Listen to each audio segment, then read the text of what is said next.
LeBron James just won the first ever in-season tournament MVP and made history once again. LeBron's no stranger to doing the impossible, and for his entire career, he's defied the odds and proved the world wrong time and time again. But this one's different. This is LeBron James in his 21st season, making history once again, and what this means for his career and status amongst the all-time greats, maybe more than you think.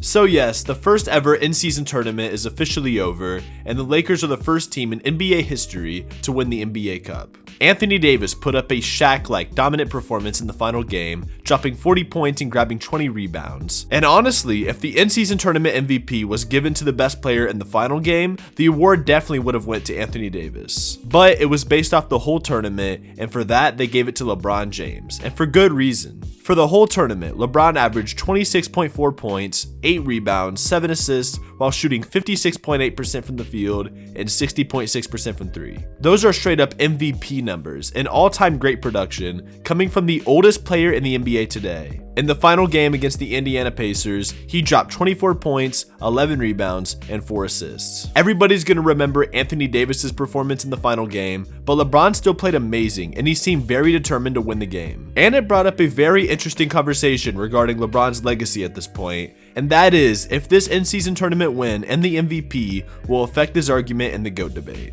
The memes were everywhere of people comparing Michael Jordan's in-season tournament awards to LeBron's and calling LeBron the GOAT because of it, which were obviously jokes, but it does raise the question for future NBA stars and for LeBron, how much is this in-season tournament gonna mean for players' legacies? On one hand, the goal of being an NBA player is to win the championship during the summer and that Larry O'Brien Finals trophy. But the in-season tournament, I believe, should still be somewhat respected as an accolade and an achievement towards players. We all saw how serious NBA teams took this in-season tournament the first year of them adding it, so just think years from now how badly people are going to want to win it. And for how talented the league is, and teams playing at even 80% of playoff level makes this tournament very difficult to win.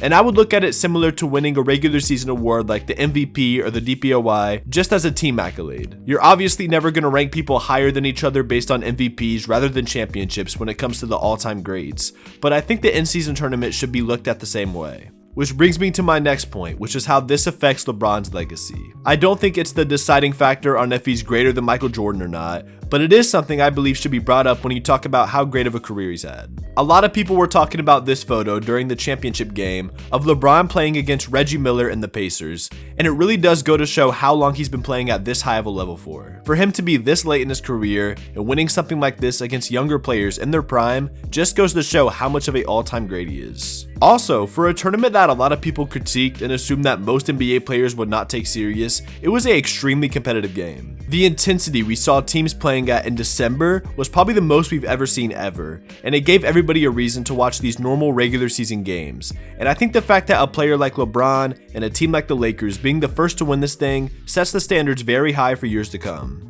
It really validated the tournament as a whole, and the reception that this tournament has gotten after the fact was a lot better than it was before. When the tournament got announced, the backlash I got from fans was unreal. People called it gimmicky and pointless and a terrible idea and started blaming Adam Silver for ruining the league. And now that it's over with and we've seen how it played out, people have done nothing but sing this tournament's praises, in which, I hate to say it, but I did kind of call it back when this tournament started. Roll the clip. Even if players aren't happy about it right now, they are going to want to win when it comes time to play. The atmosphere this tournament is going to create, I'm sure will make players want to win even more. And it can give a chance to lower seeded teams who don't have a chance at winning a championship a chance to prove themselves, and even build up some more confidence for when it comes playoff time. Considering what it will do for the NBA and the entertainment and excitement we're going to get in a month like November makes me completely on board. If you're still skeptical, I get it, but just wait until December comes and then you'll see what I mean.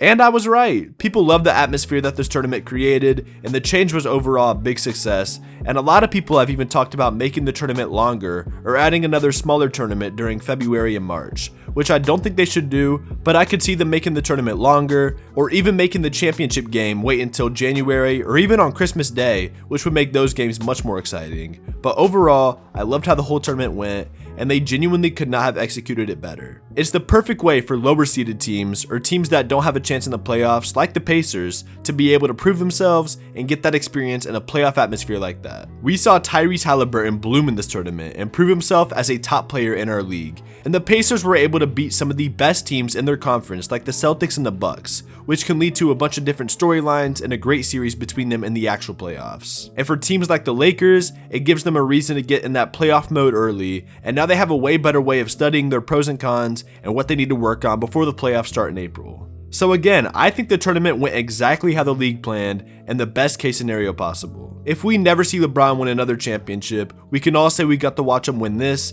and be the first to win it as well. And it's one of the best changes that the NBA has made in a while. But what do you guys think about this tournament? Is it bringing back competitiveness to the regular season and making games more exciting? Or is it gimmicky and taking away from the actual playoffs?